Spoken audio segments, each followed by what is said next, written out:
கர்த்தருக்கு ஸ்தோத்திரம். கர்த்தரின் வார்த்தைக்கு செவி கொடுப்பாய், உன்னை ரட்சிக்கவே அழைக்கின்றாரே அழைக்கின்றாரே. கர்த்தரின் வார்த்தைக்கு செவி கொடுப்பாய்.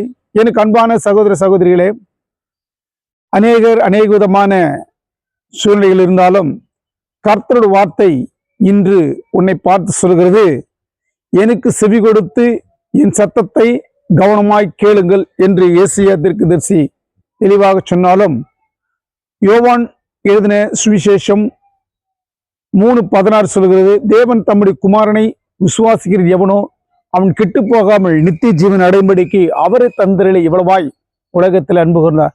இந்த உலகத்தில் அன்பு கூர்ந்த ஒரே தேவன் அவர் கர்த்தராகிய இயேசு கிறிஸ்து. உன்னுடைய செயல்பாடுகள் எதுவாக இருந்தாலும், உன்னுடைய பாவங்கள் எதுவாக இருந்தாலும், உன்னுடைய அக்கிரமங்கள் எதுவாக இருந்தாலும், உன்னுடைய அநியாயங்கள் எதுவாக இருந்தாலும், ஆண்டவர் சமூகத்தில் நீங்கள் வரும்பொழுது அவர் உங்களுக்கு அன்பு கூறுகிற ஒரு தேவனாய் இருக்கிறார். இன்றைக்கு காலகட்டங்களிலே பார்க்கப்படும் பொழுது அன்பு என்பது என்ன என்று தெரியாமல் இருந்து கொண்டிருக்கிறார்கள். கணவன் மீது மனைவிக்கு அன்பில்லை, மனைவி மீது கணவனுக்கு அன்பில்லை, பிள்ளைகள் மீது தாய் தகப்பன அன்பில்லை, தாய் தகப்பன பிள்ளைகள் மேல் அன்பில்லை. இப்படியாக அன்பில்லாத இந்த உலகத்திலே வாழ்ந்து கொண்டிருக்கிறார்கள். ஆனாலும் நீங்கள் அன்பில்லாமல் இருக்கலாம். உன்னையும் என்னையும் படைத்த கர்த்தராகிய இயேசு கிறிஸ்துவானவர் உன்னை நேசிக்கிறபடினால் அவர் உன்னிடத்துல அன்பாகவே இருக்கிறார். பிரியமானவர்களே, இந்த அன்பு எங்கு இருக்கிறதோ அங்கு ஆண்டவர் இருக்கிறார். இந்த அன்பு எங்கு இருக்கிறதோ ஆண்டுடைய ஜீவியம் இருக்கிறது. அன்பு எங்கு இருக்கிறதோ ஆண்டுடைய கிருபை இருக்கிறது. அன்பு எங்கு இருக்கிறதோ ஆண்டு வல்லமை இருக்கிறது என்று நாம் பார்க்கிறோம்.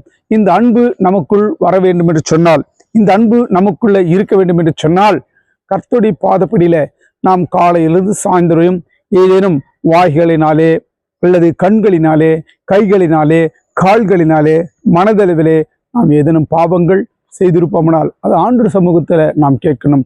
அன்றே என் கணவருக்கு விரோதமாக நான் தவறாக பேசினேன், அல்லது என் பிள்ளைகளுக்கு விரோதமாக சாப வார்த்தையில் கூறியேன், நம் மன்னிங்க ஆண்டவரே இந்த ஆண்டவர் சொல்லத்துல நீங்கள் கேட்கப்படும் பொழுது ஆண்டவர் மன்னிக்கிறவராக உங்களிடத்தில் அன்பு கூர்ந்து உங்களுடைய எல்லா விதமான கஷ்ட நஷ்டங்களை அவர் மன்னித்து பெரிய கிருபை தேவன் அளிக்கிறவர். கர்த்தர் இந்த சின்ன வார்த்தையை ஆசீர்வதிப்பாராக. ஆமேன்.